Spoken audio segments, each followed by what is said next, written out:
Hammaga salom. Mobile.uz kanaliga xush kelibsiz. Texnoblogger Javohir siz bilan. Arzon smartfon sotib olib, u tezda qotib qolsa, buni shunchaki narxiga yarasha deb o'ylamang. Aslida muammo faqat narxda emas, balki ichidagi texnologik cheklovlarning yig'indisida. Bugun biz byudjetli smartfonlar anatomiyasini o'rganamiz. Yaqinda chiqqan 5 ta eng arzon smartfonni olamiz va ularning qotib qolish sabablarini, prosessor, operativ xotira va ma'lumotlar saqlash texnologiyasi orqali keng tahlil qilamiz. Reytingimizni eng kuchlisidan eng zaifigacha tartiblaymiz.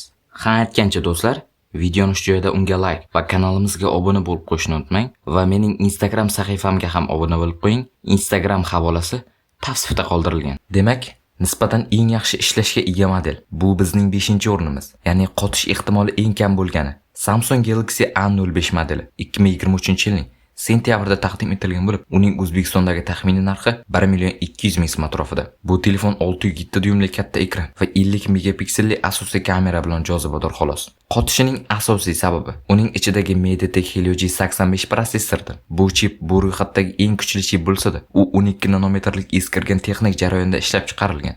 Bu degani telefon yuklama tushganda, masalan PUBG kabi o'yinni o'ynayotganingizda juda tez qizib ketadi va o'z tezligini sun'iy ravishda pasaytiradi.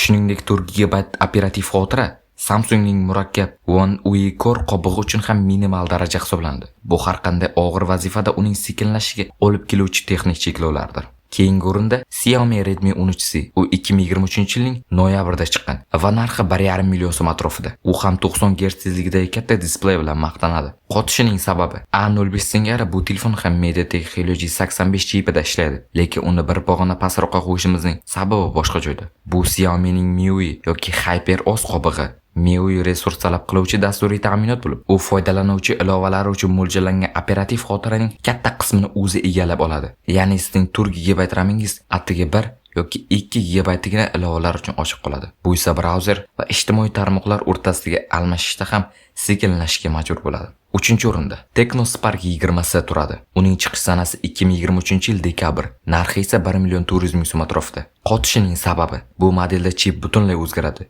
Unisoc T606. Bu chip G85 dan sezilarli darajada past unumdorlikka ega. Eng katta muammo uning grafik prosessorida. O'yinlar va hatto murakkab animatsiyalarni qayta ishlashga javobgar bo'lgan GPU bu yerda juda zaif. Tecno bunga 90 Hz tezligidagi ekranni bergan, lekin Unisoc T606 bu yuqori tezlikni har doim ham ushlab bera olmaydi. Natijada siz qotib qoladigan, silliq bo'lmagan 90 Hz tezligidagi ekranni olasiz. Bu esa juda g'alati foydalanuvchi tajribasini beradi. Keyingi o'rinda Infinix Smart 8 joylashgan. U 2023-yil noyabrda chiqqan va narxi 1.350.000 so'm atrofida. Qotish sababi bu modelda qotishning yana bir muhim sababi ochiladi. Bu xotira turi.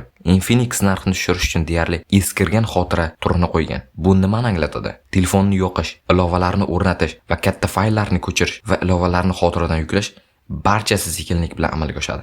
Hatto prosessor o'rtacha bo'lsa ham, sekin xotira tufayli telefoningiz doimiy ravishda sekin ishlashda davom etadi. Va nihoyat, ro'yxatimizdagi eng kuchsiz va shuning uchun eng ko'p qotadigan model Vivo Y03. Uning narxi nisbatan yuqori bo'lib, 1.5 million so'm atrofida. Ammo 2024-yil martda chiqqan yangi model. Qotishining asosiy sababi bu yerda asosiy muammo faqatgina prosessorning o'zida. Vivo MediaTek Helio G36 chipidan foydalangan. Bu chip bu ro'yxatdagi eng zaif chipset. Uning prosessor yadrolari va chastotasi zamonaviy Android talablariga umuman javob bera olmaydi. 4 GB RAM va Helio G36 kombinatsiyasi degani, siz doimiy ravishda operatsion tizimga xizmat ko'rsatishni kutib turasiz. Ilovalar orasida almashish, kamera ilovasini ochish yoki ijtimoiy tarmoqlardagi lentani siljitish ham bu telefon uchun katta vazifa. Xulosa shuki do'stlar, arzon telefonlarning qotishiga faqat bir narsa emas, balki eskirgan 12 nanometr texnik jarayon, og'ir dasturiy qobiqlar, sekin xotira turi va juda zaif prosessorlar kabi bir nechta texnik cheklovlar sabab bo'ladi. Agar imkoniyatingiz bo'lsa, narxni biroz oshiring va kamida 6 nanometrlik prosessorga hamda UFC xotiraga ega bo'lgan telefonni tanlang. Ushbu tahlil sizga to'g'ri tanlov qilishda yordam berdimi? Izohlarda o'z fikringizni yozib qoldiring. Video yoqqan bo'lsa like bosing va albatta Mobile.uz kanaliga obuna bo'lishni unutmang.